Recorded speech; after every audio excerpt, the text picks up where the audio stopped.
Tuesday chapati டே. சரியா? சப்பாத்திக்கு வந்து நான் இங்கே பண்ணுறது வந்து மெக்சிகன் ஸ்டைல் வெஜ் சில்லி. அதுக்கு பேர் சில்லி, ஆனால் அது குழம்பு தான். சரியா?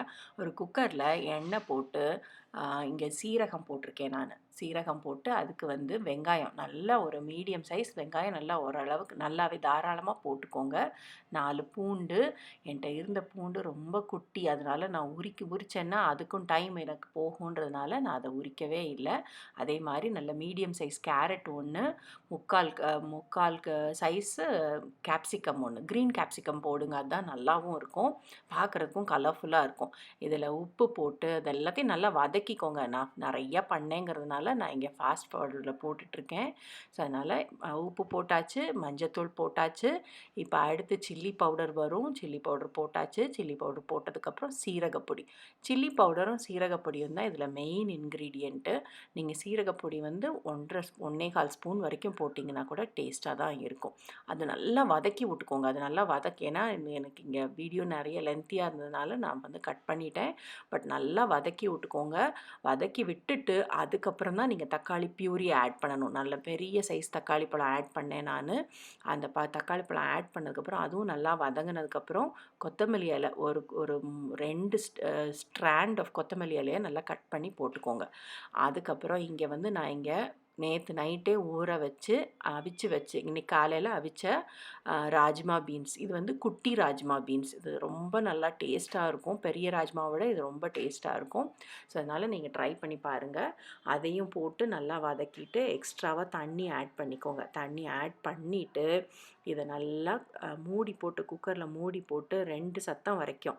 இது வந்து பீன்ஸ் வந்து ஏற்கனவே வெந்தது தான், ஆனாலும் 2 சத்தம் வச்சு வேக வைங்க அதை. சரியா? இந்த பக்கம் இதுக்கு குக்கும்பர் ரைத்தா வந்து ரொம்ப ரொம்ப டேஸ்ட்டாக இருக்கும். இதுக்கு வந்து குக்கும்பரை இந்த மாதிரி இது கிரேட் பண்ணிக்கோங்க. சரியா? ரொம்ப மைன்யூட் சின்ன கிரேட்டர் யூஸ் பண்ணாதீங்க. ஓரளவுக்கு மீடியம் சைஸ் கிரேட்டர் யூஸ் பண்ணிக்கோங்க. இந்த சைஸுக்கு இருக்கணும். இது அந்த தண்ணியெல்லாம் வடிக்க வேண்டாம். நீங்கள் ஒன்றுமே பண்ண வேண்டாம். இந்த குக்கும்பர் வந்து அப்படியே வெள்ளரிக்காயை வந்து அப்படியே அந்த பவுலில் போட்டுட்டு தயிர் நல்லா அடிச்சுக்கோங்க. தயிர் நல்லா பீட் பண்ணிவிட்டு இந்த தயிரை வந்து ஆட் பண்ணிட்டீங்க அப்படின்னா உங்களுக்கு இதுக்கு மேலே தயிர் வேணுமான்றதை நீங்கள் பார்த்துக்கோங்க. சரியா? இப்போ இதில் உப்பு ஆட் பண்ணிக்கோங்க. கொஞ்சமாக சில்லி பவுடர், ரொம்ப கொஞ்சமாக. அது வந்து நமக்கு கலர் அண்ட் அந்த ஒரு ஃப்ளேவருக்கு மட்டும்தான். இவ்வளோ தான் சில்லி பவுடர் போடணும். சீரகப்பொடியும் கொஞ்சோண்டு போடுங்க. 1/4 டீஸ்பூன் வரைக்கும் போட்டிங்கன்னா குக்கும்பர் ரைத்தா ரெடி நமக்கு. சரியா?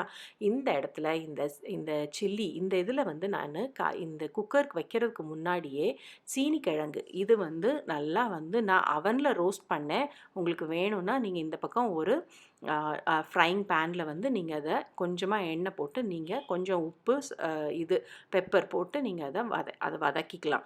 சைடில் வதக்கிட்டு அதை இந்த குழம்போடு சேர்த்து ஆட் பண்ணிவிடுங்க. அதோடு சேர்த்து கொஞ்சம் தண்ணி ஊற்றி ஆட் பண்ணிவிட்டு அதை குழம்பு கொதிக்க வச்சிட்டிங்க அப்படின்னா குழம்பு ரெடி ஆகிடும். அதில் வந்து முடிக்கும் போதும் அகெயின் இன்னொரு 2 ஸ்ட்ராண்ட் ஆஃப் கொத்தமல்லி இலை போட்டுட்டு அதை எடுத்து வச்சிடலாம்.